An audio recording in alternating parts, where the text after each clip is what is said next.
As doom and gloom about the economy fills the headlines, couples are talking more about money, and more than likely, they're fighting about money. If that's you and you want to learn how to partner with your spouse to reach your financial goals, join me for this episode.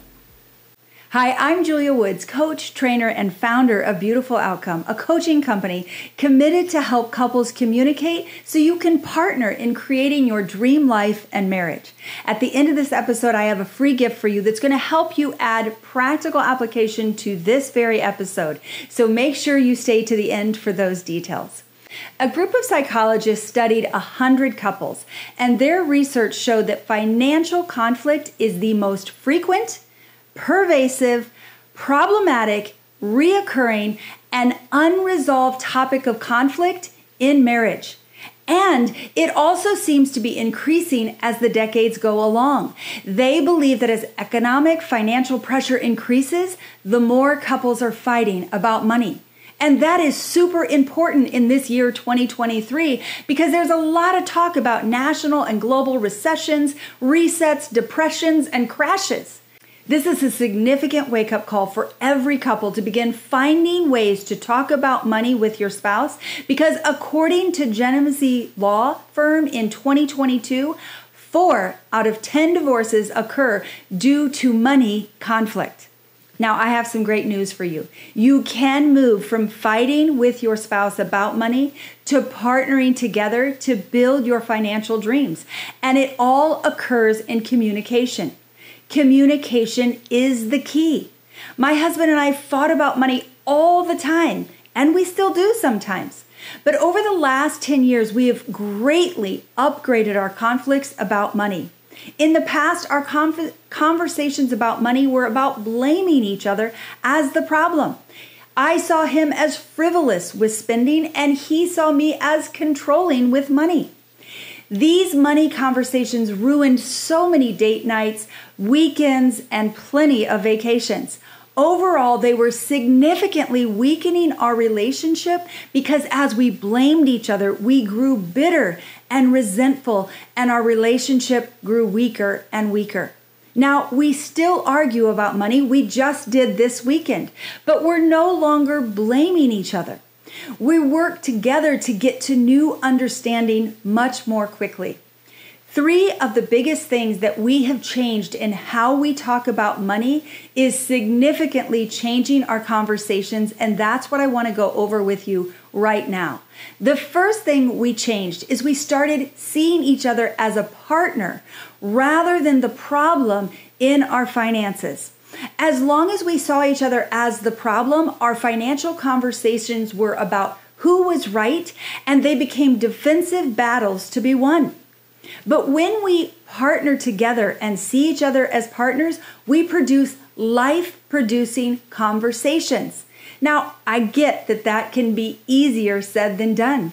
I saw my husband as the enemy, and as long as I saw him as the enemy to reaching our financial goals, we were never going to reach them. So what began to change was I started focusing on me. I started looking at what I was contributing to our financial situation.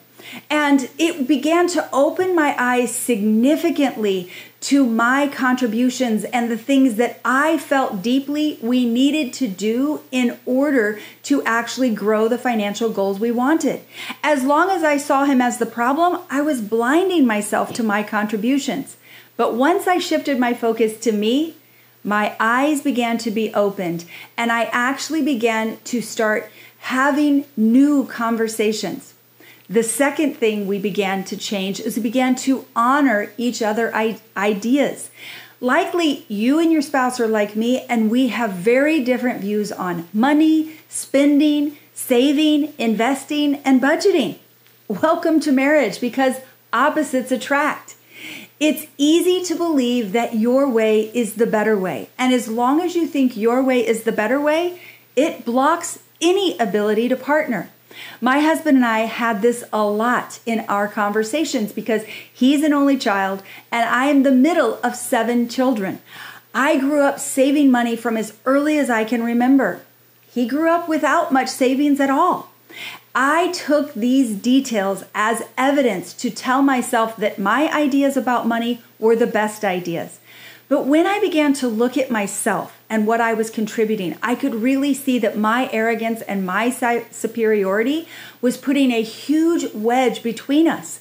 It was growing the bitterness and the resentment between us, which was turning most conversations about money into fighting. When I started focusing on me, I began to see what my attitude was contributing and a lot of what wasn't working in our conversations. So I changed my attitude and I began to ask him questions about how he saw things. And what I began to find out is he saw new ideas and new possibilities that I hadn't. The more we had conversations without the attitude, the more we began to appreciate each other's ideas and the less we fought about money and the more we partnered. The third thing that we changed was we began to seek understanding about what we didn't understand. Now, each person, each spouse has a belief system around money. You each have beliefs about how easy or difficult it is to get money, whether debt is good or bad, what your capabilities with money are, how much money is too little, how much is too much. You have beliefs that you developed about money when you were very young. And most of the time, we don't even realize we have these beliefs because they're so automatic. You and your spouse have very different beliefs from each other. It's what attracted you. But most conflict about money happens because two opposing beliefs come in contact with each other. That's what was happening this weekend when my husband and I were fighting about money. We're looking at making a big investment. To me, it's a big investment. And my husband's ready to make the investment, and I'm not quite sure I'm ready. We spent an evening arguing about why this investment had to be done versus why it didn't have to be done. All of a sudden, I realized we weren't understanding each other. So I began focusing on myself by looking at what I wasn't understanding about where I was at and what I hadn't been communicating to my husband. Thankfully, he was willing to listen as I verbally processed my concerns.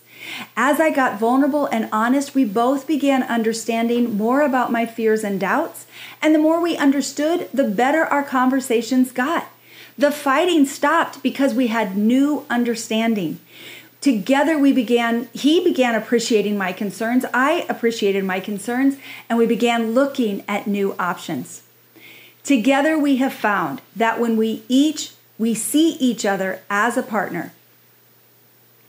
Together we have found that when we see each other as a partner, honor each other's ideas, seek to understand what we don't understand about the other person's concern, conflict about money simply becomes beautiful tension that grows and connects us. I have a lot more detail about my husband, how my husband and I transformed our conversations about money in the gift that I mentioned. You can find the link to get your copy in the description under this video. I go into much greater detail about how my husband and I transformed our conversations about money in that free gift I mentioned to you at the beginning of this episode. You can get access to your free copy in the description below this episode. I would love to know if this episode connected for you. If it did, would you like it? And would you share one thing you're taking away from this episode in the comments below? Don't forget to subscribe to my channel so you don't miss an episode. I look forward to seeing you next week. Hey, hon. What's one of the biggest things you would say has changed over the last 10 years in our financial conversations? Taking a dedicated day to do it and making that day actually enjoyable. Coffee shop dates while we do finances. So there's a specific day each week that we do go to a coffee shop and talk about money. And while I know we did that in the past, usually they turned into a fight. So we more often avoided it than kept it consistent. Does that seem accurate?